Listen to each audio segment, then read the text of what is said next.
Hola, hoy comenzamos con el tema de intercambiadores de calor. Quisiera que cambien su perspectiva antes de empezar. No vamos a estudiar simplemente cajas de metal con tubos. En el contexto de la transición energética, el intercambiador de calor es una de las armas más poderosas que tenemos para la descarbonización. Diseñar un intercambiador eficiente no es solo una tarea técnica, es un acto de responsabilidad ambiental. Hoy aprenderemos las bases para diseñarlos correctamente usando el método LMTD. LMTD significa en español diferencia media de temperatura logarítmica y es la abreviación a Logarithmic Mean Temperature Difference.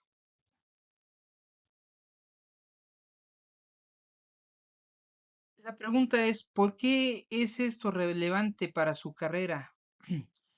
Miren, la industria global, en la industria global, mejor dicho, quemamos combustibles fósiles para generar calor. Y una enorme fracción de ese calor se tira a la atmósfera o a los ríos como calor residual. Esto es inaceptable en la ingeniería moderna. La economía circular no aplica solo a materiales, y me refiero a cuestiones como el reciclaje de plásticos, entre otros. En realidad también se aplica a la energía. Un intercambiador de calor es la máquina que nos permite tomar ese desecho térmico y reinsertarlo en el proceso, reduciendo la necesidad de quemar más combustible virgen. Su trabajo es cerrar esos ciclos.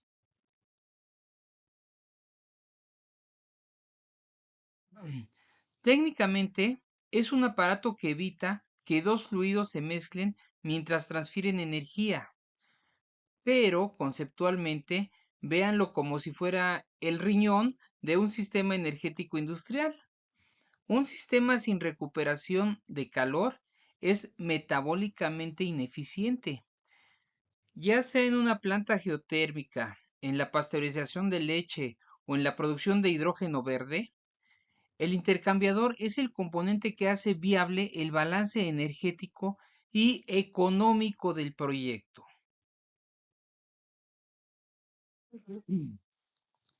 Aquí entra la termodinámica pura. Tenemos dos opciones de diseño básica. Uno, la del flujo paralelo. Este es limitado. El flujo frío nunca puede salir más caliente que la salida del fluido caliente. Termodinámicamente desperdiciamos potencial. La segunda configuración es el contraflujo.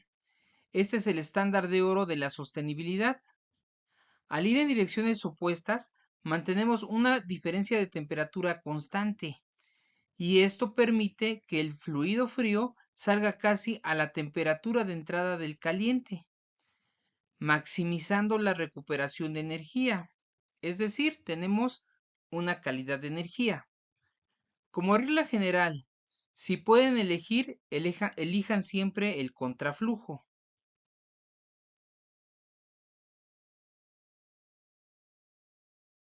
Muy bien, ahora hablemos de la parte tangible, por decirlo así, el hardware. No todo sirve para todo. Coraza y tubos es el tanque de batalla. Es pesado, tiene mucho acero. Lo usamos cuando las presiones son peligrosas, como son los ciclos de vapor, la geotermia de alta presión, etc. Por otro lado tenemos las placas y marcos, que es la opción entre comillas ligera. Tiene coeficientes de transferencia altísimos en un volumen muy pequeño. Usar menos material para transferir la misma energía también es un criterio de sostenibilidad, es decir, menor huella de carbono en la fabricación del equipo. Es el estándar en alimentos y eficiencia energética ligera. Hasta la unidad pasada calculábamos H, el coeficiente de convección, y K, el coeficiente de conducción, por separado. En esta unidad lo que vamos a hacer es unirlos. El coeficiente global U representa la facilidad total con la que el calor viaja del fluido A al fluido B. Es la suma de resistencias en serie. La capa límite interna la pared del tubo y la capa límite externa. Su trabajo como ingenieros es hacer que estas resistencias sean lo más bajas posibles mediante el aumento de la turbulencia y eligiendo buenos materiales. De esta manera podemos maximizar U. La ecuación proporcionada se utiliza en ingeniería y física para calcular la resistencia térmica total en un sistema donde la transferencia de calor ocurre a través de múltiples capas o medios en serie, combinando la convección y la conducción. Representa el principio de que las resistencias térmicas en serie son aditivas, de manera análoga a las resistencias eléctricas en serie. El recíproco de la resistencia térmica total es el coeficiente global de transferencia de calor, es U, y se multiplica por el área A.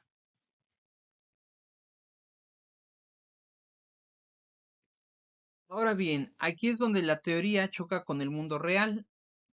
Ustedes pueden diseñar el equipo más eficiente en papel, en teoría, pero si usan agua de río, biomasa o fluidos geotérmicos, se va a ensuciar. El ensuciamiento RDF es una capa aislante, como pueden ser sarro o algas. Esta capa crece con el tiempo. Tiene un doble impacto ambiental negativo.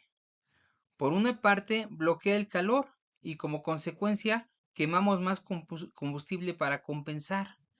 Y por otra parte, bloquea el flujo aumentando la fricción, es decir, afecta directamente el gradiente de presión, el delta P, gastando más electricidad en bombeo.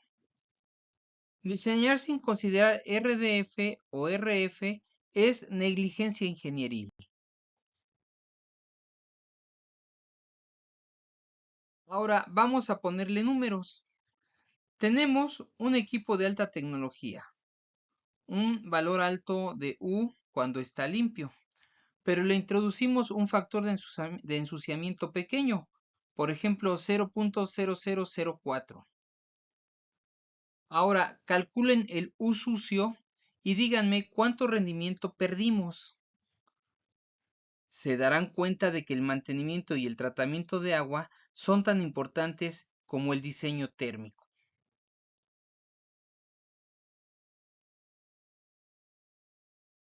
Bueno, a pesar de que el factor de ensuciamiento RF parece ser un número muy pequeño, vemos que causó una reducción del 21.05% en la capacidad de transferencia de calor del intercambiador. ¿Esto qué quiere decir en cuanto a la implicación para la sostenibilidad? Para compensar esta pérdida del 21.05% y entregar la misma carga térmica, o sea, el valor de Q, el operador tendría que hacer ¿qué? Número 1. Aumentar el área superficial en un 21%. Esto incrementaría el costo de capital y de material. Número 2. Inyectar el 21.05% más de energía. Esto se traduce en quemar más combustible si se quiere que el equipo se mantenga como si fuera su estado original. Entonces, esto ilustra por qué el tratamiento de fluidos y el diseño, considerando RF, son tan críticos para la eficiencia energética. Bien, ya entendemos la física de U. Ahora entramos al diseño. La pregunta típica es, ingeniero, tengo que recuperar 500 kilowatts de esta chimenea. ¿Qué tan grande debe ser el equipo que voy a comprar? Para responder qué tan grande, o sea, hablamos de área. Aquí es donde usamos nuestro método LMTD.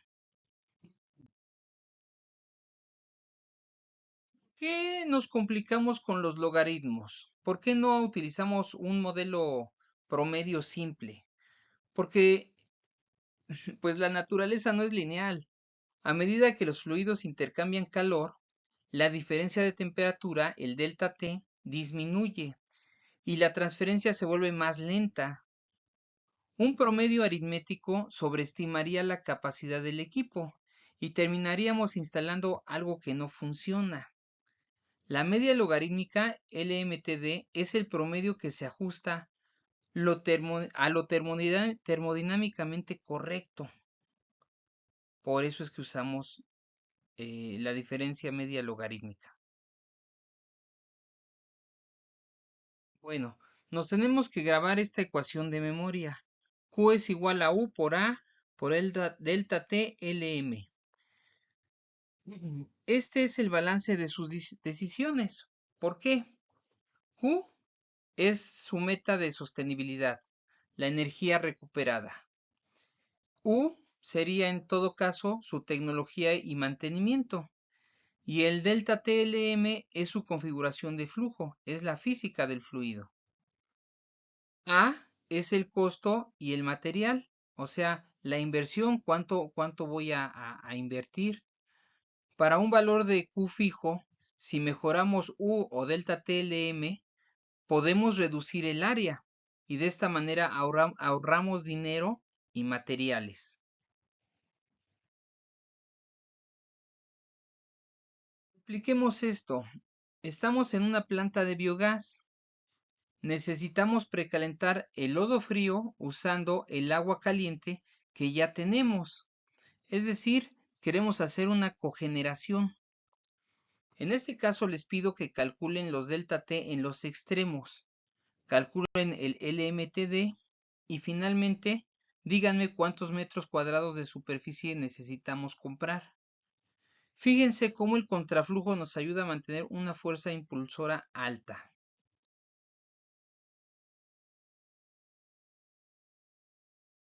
Aquí está. Nosotros observamos, para cada una de las dos configuraciones lo pueden hacer, eh, los resultados.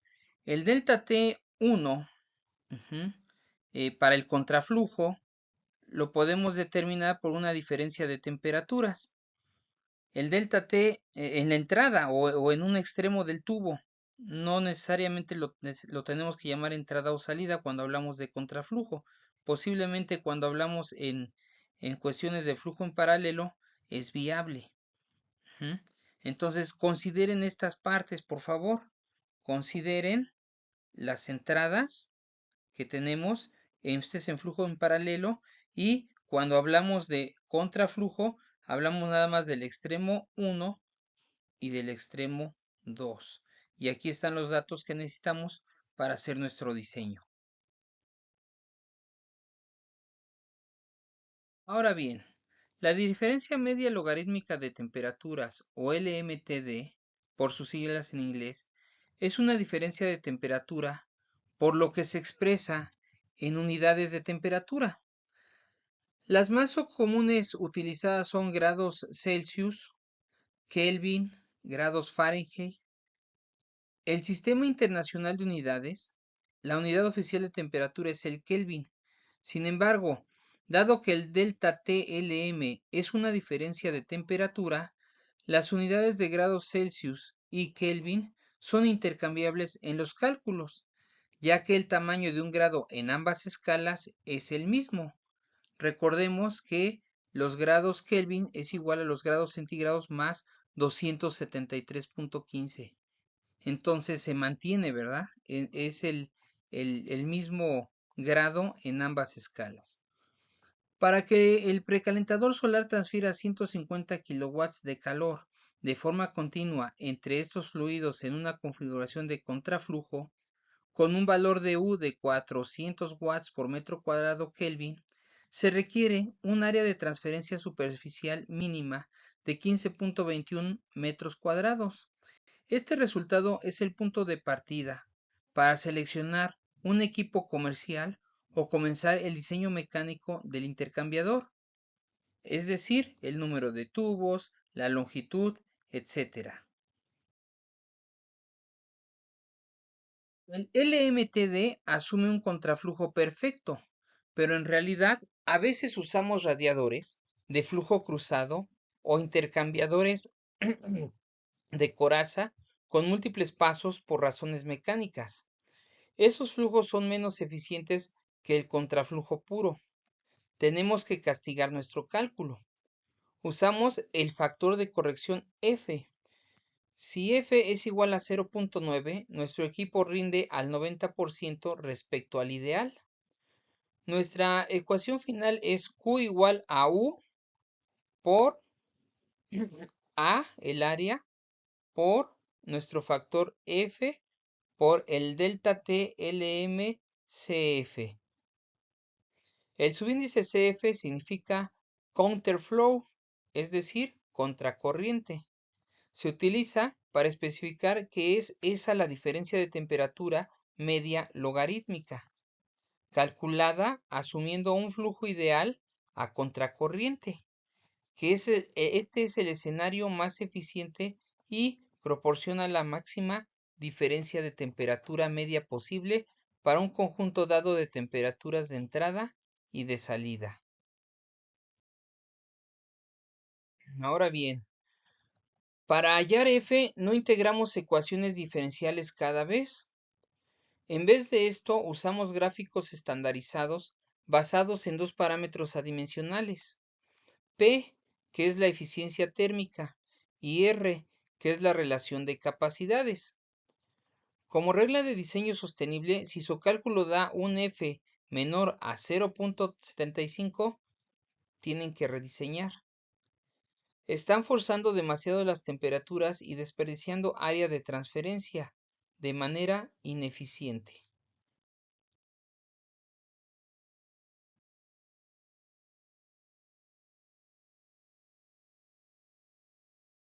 Muy bien, necesitamos hacer ahora una verificación rápida.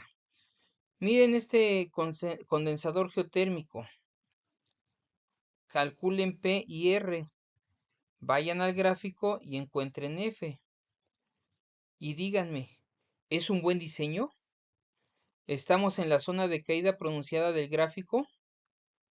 Un buen ingeniero sabe leer estas curvas para evitar diseños inestables. Tenemos que determinar el factor de corrección F a partir del gráfico. Primero, localizamos P en el eje X. Nos ubicamos en P igual a 0.55. Después, identificamos la curva R. Buscamos la curva R igual a 1.2, que estará muy cerca de la curva R igual a 1. Después, proyectamos al eje Y. Subimos desde P igual a 0.55 hasta interceptar la curva R igual a 1.2 y leemos el valor en el eje vertical. Al realizar la lectura visual en el gráfico, F es aproximadamente el valor de 0.90. El valor es ligeramente superior a 0.88 que obtuvimos en el ejemplo anterior y está cerca de 0.90. Referente al criterio de viabilidad de diseño, el criterio de diseño establece que un intercambiador de calor de flujo complejo es termodinámicamente aceptable si F es mayor que 0.75. ¿Qué podemos concluir? Que el valor obtenido de F, aproximadamente 0.90, es claramente mayor que el umbral de 0.75. Entonces, el diseño de coraza y tubos 1 a 2 es una configuración viable y eficiente para este proceso geotérmico. Como implicaciones podemos decir que solo se pierde aproximadamente un 10% de la eficiencia termodinámica ideal del contraflujo, lo cual es aceptable para la robustez y capacidad de alta presión que ofrece este tipo de equipo. Para terminar, los intercambiadores son vitales para la eficiencia energética. El contraflujo maximiza la recuperación. El ensuciamiento debe preverse desde el diseño y el método LMTD corregido con F es su herramienta para calcular el tamaño, es decir, el área necesaria para cumplir una meta energética.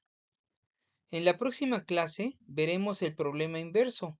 Ya tengo el equipo instalado. ¿Cuánto valor va a transferir? Para eso usamos el método epsilon NTU y aprenderemos a calcular el U0 usando convección forzada.